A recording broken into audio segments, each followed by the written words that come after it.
ओम शांति। आज आपको एक बहुत गहरी बात, बहुत गहन गति बताते हैं। उसको बहुत ध्यान से समझना है। वो है पाप और पुण्य की गहन गति। दुनिया में आज पाप क्या होता है, पुण्य क्या होता है, उसके ऊपर विचार नहीं करते। लेकिन लोग समझते हैं कि हमने पूजा की, भक्ति की, तीर्थ यात्रा की, गंगा स्नान किया, या तो कोई स्कूल बनाए, हॉस्पिटल खोले, तो हमने पुण्य का काम किया।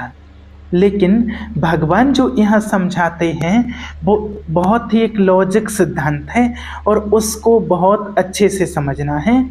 आज आपको एक एग्जाम्पल, एक प्रैक्टिकल सच्ची घटना है। मुंबई शहर में झोपड़पट्टी में रहने वाली एक औरत, जिसका पति 2 साल में गुजर जाता है। छोटा बच्चा उसके साथ में एक होता है। अब वो औरत मजदूरी करके जीती है। छोटे बच्चे को साथ में लेकर के मजदूरी करने के लिए जाती है। तो एक दिन शाम को मजदूरी से लौटते टाइम एक गुब्बारे की दुकान देखकर वो छोटा बच्चा उस पर दौड़ पड़ता है और उसको बचाने के लिए उस औरत ने वो पीछे पीछे भागती है। और जैसे ही वो पीछे से भागती है और अचानक एक कार आती है और उसका एक्सीडेंट हो जाता है और वो औरत वहीं ख़त्म हो जाती, उसकी डेथ हो जाती है, शरीर छोड़ देती है। शरीर छोड़ने के बाद वो छोटा बच्चा बिल्कुल अकेला हो जाता है। बहुत दुखी होता है, वो बहुत रोता है, क्योंकि पिता तो पहले ही चला गया था और माँ और चली जाती है। तो बहुत दुख होता है, उसके दुख की कोई सीमा नहीं रहती है। बहुत रोता है, छोटा बच्चा है। अब वो अपनी झोंपड़ी में चला जाता है। 2 दिन तक वो खाना नहीं खाता है, क्योंकि वो अकेला था और उसको खाना बनाने और खिलाने वाला कोई नहीं था। तो दुखी होकर 2 दिन तक तो वो रोता रहता है और उसके बाद वो जैसे तैसे खाना बना के, खाना तैयार करके खाना बनाना सीखता है। और एक ही सप्ताह के बाद बाजू में एक झोंपड़ी थी और उसको मार पीट के उस बच्चे को बाहर निकाल देते हैं। मैंने उसकी झोंपड़ी में से बाहर निकाल दिया। बगल वाली झोंपड़ी वाला पीट करके उसको बाहर निकाल देता है और उसकी झोंपड़ी पर कब्जा कर लेता है।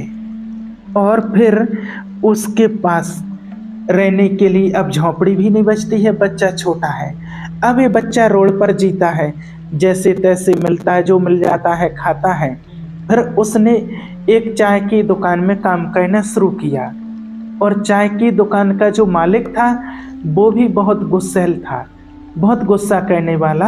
छोटी मोटी बात पर उसको बहुत पीटता था और जो बचा हुआ बासा खाना रहता था वो उसको देता था। फिर भी वो बच्चा जैसे ही तैसे ही करके मजबूरी से अपनी ज़िंदगी बिताता रहता था। कुछ दिन के बाद थोड़ा पैसा उसने बचा करके फिर उसने अलग से ठेले में अपनी एक चाय की दुकान लगाई। लेकिन उसका जो संस्कार है वो चिड़चिड़ापन का था और इसके कारण, चिड़चिड़ापन का जो संस्कार था, उस कारण से उसकी दुकान में लोग भी बहुत कम आते थे, कमाई भी कम होती थी। फिर उसने जैसे तैसे एक झोंपड़ी भी बनाई, एक दूसरी झोंपड़ी से एक लड़की से शादी भी की। लेकिन जिस लड़की से शादी की वो लड़की भी बहुत गुस्से वाली थी। छोटी मोटी बात पर दोनों में रोज़ झगड़ा होता था। अब उसकी उतनी कमाई भी नहीं होती थी। अब रोज़ जब आता था तो रोज़ ही घर में लड़ाई होती थी। कोई ना कोई आवश्यकता पूरी ना होने के कारण वह रोज़ झगड़ा होता रहता था उनमें। अब ये झोंपड़ी में भी उनको कोई सुख नहीं भासता था। धीरे धीरे वो बच्चा शराब पीना सीखता है। एक दिन क्या हुआ, 5 बड़े बड़े डाकू उसकी दुकान में आते हैं और उससे चाय पीते हैं। और चाय पीकर जब ऐसे ही वो चलने लगते हैं तो उसने उनसे पैसा मांगा, कि चाय का पैसा मांगा उसने। जैसे ही उसने पैसा मांगा और 5 ने मिलकर के उसको इतना पीटा, इतनी पिटाई किया, जो बिल्कुल बेहोश हो गया। और आधी रात में जब उसको होश आता है और जब होश आने के बाद देखते हैं कि मना चाय का ठेला, दुकान है जो, वो सब कुछ इधर उधर बिखरा पड़ा हुआ है, कुछ भी उसके पास बचता नहीं है। दुख में, दर्द में जैसे तैसे अपनी झोंपड़ी पर लौट के आता है। लेकिन इतनी रात में झोंपड़ी में लौटने के बाद उसकी स्त्री भी इतने गुस्से में उसको खूब मारती है और झोंपड़ी से उसको बाहर निकाल देती है। और बाहर जाने के बाद वो आसमान की ओर देखने लगता है और भगवान से बातें करता है कि हे भगवान, और कहाँ तक मुझे दुख दोगे, अब मुझसे सहा नहीं जाता है। तो ऐसे दुख में पुकार करते करते और जैसे कि बेहोशी की नींद में चला गया और नींद में वो सपने देखने लगा। सपने में उसको आवाज़ मिलती है कि बच्चे जागो, और जैसे ही वो आवाज़ सुनता है आँख खुलती है और उसके सामने प्रकाश ही प्रकाश है, लेकिन उसको कोई दिखाई नहीं देता है। तो वो आवाज़ देता है कि कौन है आप? तो वहाँ से आवाज़ आती है कि मैं तुम्हारा पिता हूँ। तो वो गुस्से से आवाज़ देता है कि बचपन से मेरा पिता नहीं है, तो आप कौन से पिता हो? तो वहाँ से आवाज़ मिलता है कि जो बचपन से जो पिता नहीं है वो तुम्हारे शरीर का पिता नहीं है, लेकिन मैं तुम सभी आत्माओं का मैं पिता हूँ, मैं परमात्मा हूँ, भगवान हूँ। जैसे ही वो सुनता है तो वो गुस्से में बोलता है कि आप भगवान हो, आप परमात्मा भगवान हो, आपने ही मुझे इतना दुख दिया। तो भगवान कहता है कि मैंने किसी को ना तो दुख देता हूँ, ना दिया है, और ना किसी को सुख देता हूँ। तो फिर वो कहता है कि फिर किसने मुझे इतना दुख दिया? तो भगवान कहते ये तुम सभी आत्माओं के कर्म का फल है। तो वो कहता है कि मैंने तो इस जन्म में ऐसा कुछ किया ही नहीं, किसी को भी हमने दुख नहीं दिया है, जरा भी किसी को दुख नहीं दिया है मैंने। तो भगवान कहते हैं कि तुम जो इस जन्म को देखते हो ये तुम्हारे इस जन्म का कर्म का फल नहीं है, ये तुम्हारे पिछले जन्म का कर्म का फल है। तो उसको ये भी पता नहीं होता है कि पिछला जन्म क्या होता है, कि पिछला जन्म भी होता है क्या। तो भगवान उसको ज्ञान देते हैं कि वास्तव में तुम इस शरीर नहीं हो, तुम इस शरीर को चलाने वाली आत्मा हो। तुमने पिछले शरीर में जो कुछ काम किया था वो आत्मा का ही इस कर्म का फल तुम पा रहे हो। तो उस समय ही वो जवाब देता है कि मुझे कैसे पता चलेगा कि मैंने पिछले जन्म में क्या किया था। तो भगवान कहते हैं कि चलो मैं तुमको दिखाता हूँ। और वो जाते हैं एक बहुत बड़े राजमहल में लेकर के उसको जाते हैं, और वो राजमहल को जैसे ही देखता है और वो देख करके चकित हो जाता है बच्चा, क्योंकि उसने आज तक झोंपड़ी में, गंदगी में, रोड पर ही जिया था। लेकिन वो देख कर के सोचने लगा कि मैं कहाँ आ गया।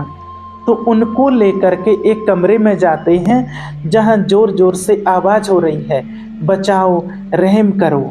तो वहाँ जाकर देखते हैं कि 5 सेनाओं को रस्सी से बांधकर राजा ने एक चाकू से खूब पिटाई कर रहे, उसके ऊपर प्रहार कर रहे। तो ये देख करके वो कहता है भगवान को, ये कौन है और क्यों इनको मार रहा। तो भगवान समझाते हैं कि ये जो सेनाएं हैं इन्होंने राजा के अत्याचारों के खिलाफ आवाज़ उठाई थी, इसलिए राजा उसकी पिटाई कर रहे हैं। तो वो कह रहे हैं कि इससे मेरा क्या मतलब है। तो भगवान कहते हैं कि कौन है ये 5 लोग, जानते हो? तो कहते कौन है? तो भगवान कहते हैं कि ये 5 लोग वो हैं जो तुमसे चाय पीकर फिर तुमको जो पिटाई किया था, जो तुम्हारी ठेला गाड़ी से फेंक दिया था, वो हैं। तो वो कहता है कि बिल्कुल ठीक किया, क्योंकि इन्होंने मुझे इतना मारा कि बेहोश कर दिया था, इन्हों के साथ ऐसा ही होना चाहिए था। फिर भगवान उनको कहते देखते चलो और आगे चलो। फिर उनको लेकर के दूसरे कमरे में जाते हैं भगवान।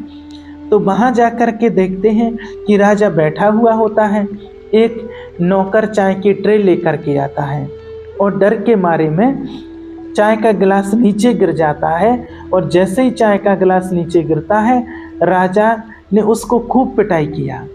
लेकिन उसकी पिटाई को देखकर वो कहता है, हे भगवान, उनके साथ ऐसा नहीं होना चाहिए, एक छोटी सी बात पर इतनी पिटाई करते हैं, इतना नहीं मारना चाहिए, क्यों मारा इतना।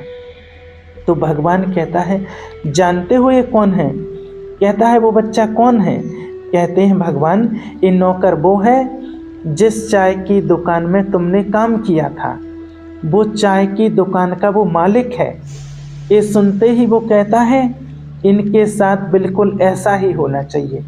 ये बिल्कुल राइट किया, क्योंकि उसने मुझे भी बहुत मारा, बहुत दुख दिया उसने।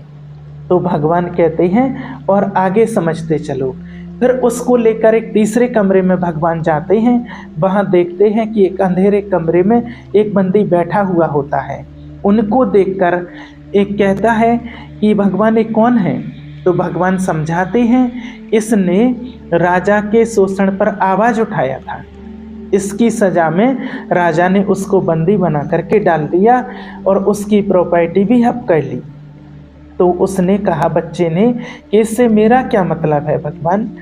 तो भगवान कहते हैं कि ये वो है जिसने तुम्हारी झोंपड़ी को हड़प कर लिया था, तुमको मार पीट करके झोंपड़ी से निकाल दिया था। तो उसको फिर से बच्चा कहता, बरोबर ठीक किया, इसका साथ ऐसा ही होना चाहिए था, क्योंकि इसने मुझे बहुत मारा और मेरी झोंपड़ी से निकाल दिया, इसके साथ ऐसा ही होना चाहिए। उसके बाद उनको धीरे धीरे आभास होने लगा कि ये सब जो कुछ हो रहा है वो राजा के साथ और उनके साथ जो हो रहा, कि ये जो हिसाब किताब है क्या मेरे साथ हो रहा है। तो भगवान को पूछता है, उसको महसूस हुआ क्या मैं ही वो राजा था। तो भगवान को कहता है कि क्या मैं ही वो सचमुच राजा था। तो भगवान कहते हैं कि बरोबर सही अपने को पहचाने हैं। तो फिर वो कहता है कि भगवान ये जो मेरी स्त्री जो लड़ाई करती है वो कौन थी। तो भगवान उनको कहते हैं कि वो राजा का भाई था, जो राजा और भाई दोनों आपस में लड़ाई करते थे, अर्थात वो राजा का भाई तुम्हारी स्त्री बन कर के आई है। तो ये सब कुछ समझने के बाद उनको ये फीलिंग होता है कि जो कुछ मेरे साथ हुआ है वो मेरे ही कर्मों का फल है, मैंने ही इन लोगों के साथ ऐसा किया हुआ था, इसलिए आज मेरे साथ इन लोगों ने मिलकर के ऐसा किया हुआ है। तो ये सब कुछ समझने के बाद उसके पश्चाताप से, दुख से उसके आंसू बहने लगे और अंदर से एक शक्ति की जागृति हुई। और जैसे ही उसकी नींद खुलती है और कहते हैं तब सुबह हो जाती है और आंखों के सामने फिर वो स्त्री आ जाती है लड़ने के लिए। लेकिन जब वो लड़ने की बात कर रही थी तो ये मुस्कुरा रहा था, लेकिन उसकी मुस्कुराहट देखकर उनकी स्त्री को आश्चर्य होने लगा कि आज तक उसने कभी मुस्कुराया नहीं, ये मुस्कुराहट का राज क्या है। तो उस स्त्री को भी उसने अपने पिछले जन्म का राज कि मैं राजा था और मैंने ऐसा ऐसा इन लोगों के साथ किया था, इसलिए मेरे साथ उन लोगों ने ऐसा ऐसा किया है, और अपने पिछले जन्मों का राज और सपने का राज सब कुछ उसको समझाते हैं। और फिर दोनों ने अपने जीवन को परिवर्तन किया और फिर से एक सुखी जीवन बिताना शुरू करते हैं। तो कहने की बात है कि सिर्फ हम ये नहीं देखें कि इस जन्म में हमने बहुत भक्ति की, बहुत पूजा पाठ किया या गंगा स्नान किया या कोई स्कूल बनाए और हमने पुण्य का काम कर लिया। नहीं, हम अपने कर्मों को भी देखें, हम अपने व्यवहार को देखें, हम अपने कर्मों के हिसाब को देखें। अगर हमारे साथ जो सबके साथ कर्मों का हिसाब है, अगर ये हमें दूसरे जन्म में भोगना पड़े तो वो जन्म मेरा सुखी होगा या दुखदाई होगा, तभी हम समझ सकते हैं कि मेरा कर्म पाप है या पुण्य है। क्योंकि आज के समय में जो हम अभी कर रहे हैं उसके अब से हम देखते हैं कि मैंने किसी को दुख नहीं दिया है, मैंने किसी को कष्ट नहीं दिया, फिर मेरे साथ ऐसा क्यों हो रहा है। तो जो कुछ भी मेरे साथ होता है वो मेरे ही पूर्व जन्मों का कर्म फल है, इसलिए उसको देख करके कभी दुखी नहीं होना है। और इस जन्म में हमें अच्छे पुण्य कर्म करने हैं, श्रेष्ठ कर्म करने हैं, जिससे हमारा अगला जन्म अच्छा हो। ओम शांति।